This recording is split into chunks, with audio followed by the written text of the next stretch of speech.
T-Raw.com's Heated Topics. I'm here with KONGO. Motherfucking man, the best fucking shooter in the city, hands down right now. You know what I'm saying? We about to go over these hot wings. They are 357 Mad Dog with the Carolina Reaper right on top of it, just like Salt Bay. You know what I'm talking about? So me and Reaper about to get through it. We fucked up the first shoot, so he already had one for y'all pleasure, man. He about to do it again.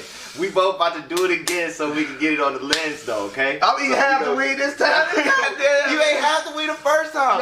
Yo, I already ate a whole chicken wing, man. This nigga Stack did that shit on purpose. He needs the remix. Woo! Alright, come on. Y'all already know the questions is way worse than the wigs. Alright, ready? Come on, let's knock it out. Go ahead, man. Look, I'm cheating. Don't. Snart. Let's go. Let's go. That nose.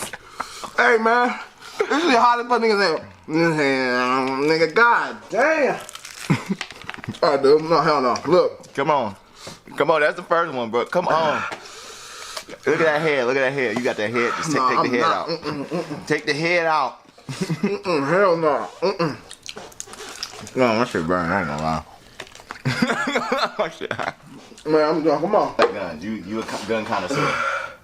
I do like guns. As I started off the first time, my first gun was a 357. I was 21 years old. You can go buy that bitch straight out the stove.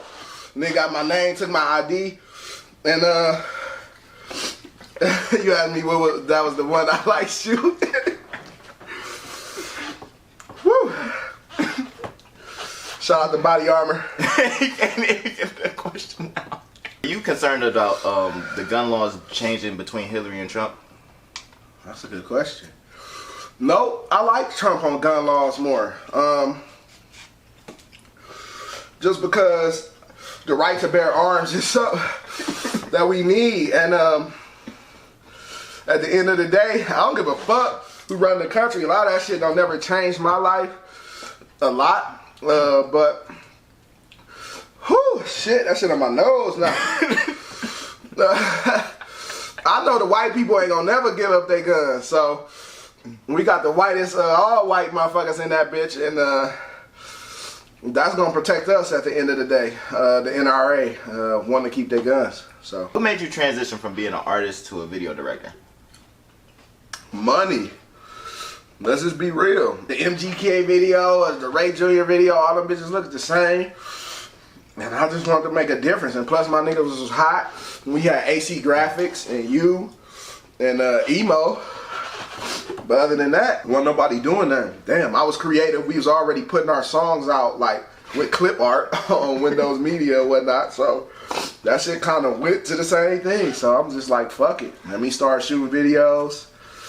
Man, this nigga got me fucked up. But how do you feel like, where do you feel like you sit out of all the video directors active in the city right now? I'm the best. My nigga BK Visual sit right there. I'm better than him. I'm better than Chipotle Guy. I'm better than Just Stunner. I like Jay Taylor though. No, for real, I'm not the best at all. I just have that type of attitude. I pick, like, this shit ain't no book shit. Like, it's hella niggas that know more than, like, BK teach me shit. You know, fucking Scene teach me shit just from little conversations. Like, this nigga just ate all that. Listen, but, I feel like I might be the hungriest. I'm the best on some, you know, that's my personality, but for real, I look to all them niggas to steal they shit and put it in mine. We're gonna be different from these rappers. We gonna be different from these rappers, from these DJs. I'm working behind the scenes to unite Cleveland film. So do you ever want to venture back into rapping again, or is that done for you? Only when I see niggas make a ticket. Shit, for real. Because rapping is the last person to make cash. That's one thing I realized jumping in videography. Like, I was even getting paid before the artist. I was a little bit more important. Oh shit, this motherfucker he own one, man. Yeah. He fucking own one. It start burning a little bit, you know what I'm saying?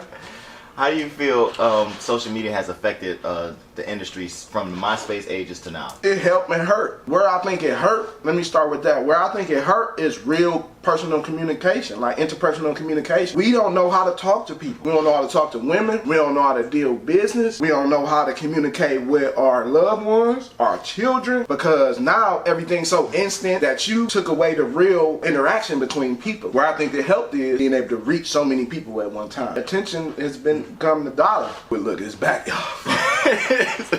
Hold on, y'all. I got my This shit hot as fuck, bro. I just ate some more just to be with the shit, but it's just reminding me, like, don't eat no more. What the fuck? Oh, this era, what is, name 3 of the worst artists you've heard? Man, what if 1 + 2 + 3 = 4? That's 1. Whatever that nigga is, with the man that's man them hot. I think that shit artistic, brother, but that shit is trash. Tekashi 6ix9ine. Even though I worked out to some of your shit, little homie, that shit is trash. Big Shaq, 6ix9ine, and Sharnice Sutterberry.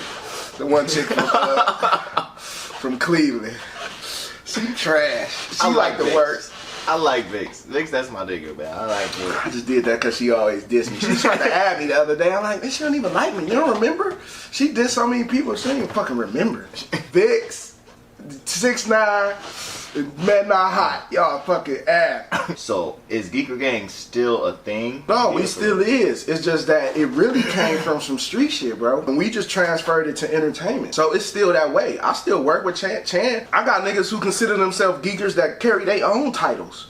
They got their own groups. This shit bigger than rap, bro. And we was really doing drugs and going through shit and living life and living with each other at one house and trapping 24/7 and getting high, almost overdosing and getting into it with niggas and this and that and doing crimes and doing good and being creative and coming up with concepts and making our own covers and going to talk to everybody and promoting at 3 a.m.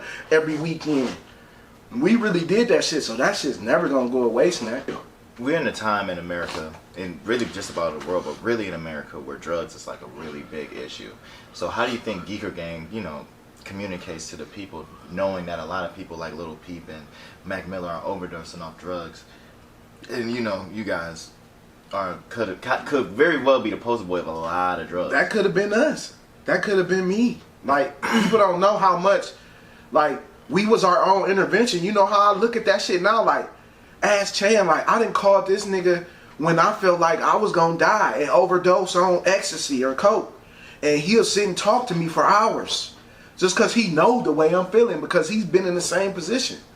So I was those dudes. In all actuality, I was just talking to my man Goonie about like Chapo and Doughboy and motherfuckers like that. Like, we, not to say like them niggas definitely did their own thing and all that, but as far as like the drug use, and as far as like what we see now to be the forefront, like when me and Chan first heard Future, we like, oh shit, we gotta hurry up and come out, cause that's us.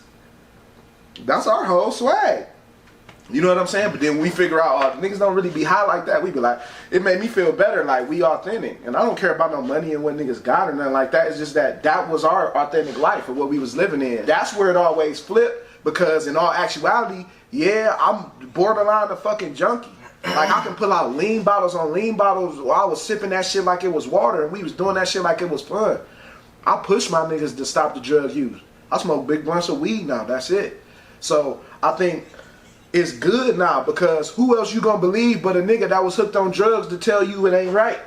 I think that's the right position. I like Wiz, the stance that he take on that, you know what I'm saying? And some of these other artists at this point, let's not die trying to prove we higher than somebody else. And trust me, bro, I almost died and killed plenty of people trying to do that. So you just went viral with Eddie Zilliman. How did that whole thing come across? Yeah, shout out to my man Joey Hirsch. He is the graphic designer out of Solon. Basically, the young kid from Solon figured out I was high. He was like, yo, you dope. I need to hook you up with this kid. He liked to drive cars. He do these little videos to show himself off. I actually been having a conversation with him for like a year before we actually got to work. You know what I'm saying? Because he travels so much. The kid like to have fun. He hit me up like, yo, I'm doing some shit up at Goldman Marshalls with this rare ass Lamborghini. I want to do video. I call my man BK Visuals, who lays the crazy ass behind the scenes. Y'all gonna see soon. Call my man Vine from Alum Media, who did the drone footage for me. Went up there with Eddie. Nigga, I hung out the back of a motherfucking drop top, following the Lambo around, drone footage, all that shit, put it together. He already got a bunch of people watching him, and I'm just like, fuck, he told me, he was like, shit gonna do $1 million. He told me, you know what I'm saying? So I'm just like, whatever. That's why I really want to lace that shit, lace the video. Goldman Marshalls hit me up. They just gave me their information.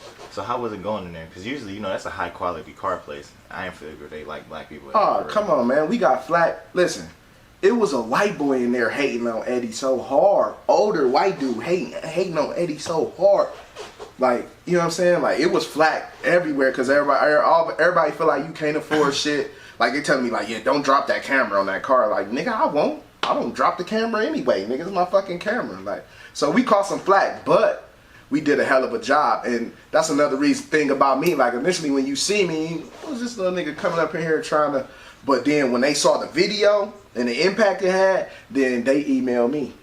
Like, yo, we want to work with you, blase, blah, skip. So now I've developed a relationship with Eddie and with Goldman Marshall. Seems like our culture opens up to white people a lot better than what we do to our own people. Why do you think that is? Because of what we've been taught. We always was taught white was better. So we are already preconditioned to think we are worse off. In all actuality, it's probably reversed. We really the motherfucking divine, raw ass motherfuckers. Why you think we celebrated on every sports event, every entertainment hub, at the top of creativity of human beings, or athleticism, or intellect, is us? I think it's because we've been taught that acceptance comes through being accepted by that social class or that race of people. What do you think it takes to change that mentality amongst the black community? Us creating our own and knowing, you got to think, every one of our jobs we get paid from a white man. A lot of times, every opportunity to make money that's been given to a lot of our people come from white people. So we don't know how to self-sustain. So I think mentally we gotta first like ourselves. We put in a detrimental position, and we know we got a hard way to go. All these obstacles have been put in front of us, but in all actuality, that strength is what makes me stronger than everybody. Why you think white Anglo-Saxon Protestants is the highest lead in suicide? When life get hard for them, they kill themselves. Nigga, life been hard for us every day. Another thing is that we not taught to be entrepreneurs. We not taught to make our own money. Taught to get a job. Because if we knew we could self-sustain, we wouldn't look at this job as the fucking end-all be-all. At the end of the day, I think that mentality, entrepreneurship need to be pushed heavy. That was Heated Topics. I'm sitting here with Kongo. You got anything you want to say? No, shout out to my man Snack, me viral. Yo, I appreciate all this. This is dope. You know what I'm saying? Shit, that shit was hot as fuck, for real, for real. He took it like a G. Yeah, he took it like a G. That shit was hot as fuck. I don't know if I could have, y'all would have understood me if I kept eating that shit. But no, I appreciate shit like this. I appreciate this motherfucker for coming through. Look forward to Heated Topics. I know some of the people he say he gonna have on here. I guarantee y'all this shit gonna be funny to the motherfuckers.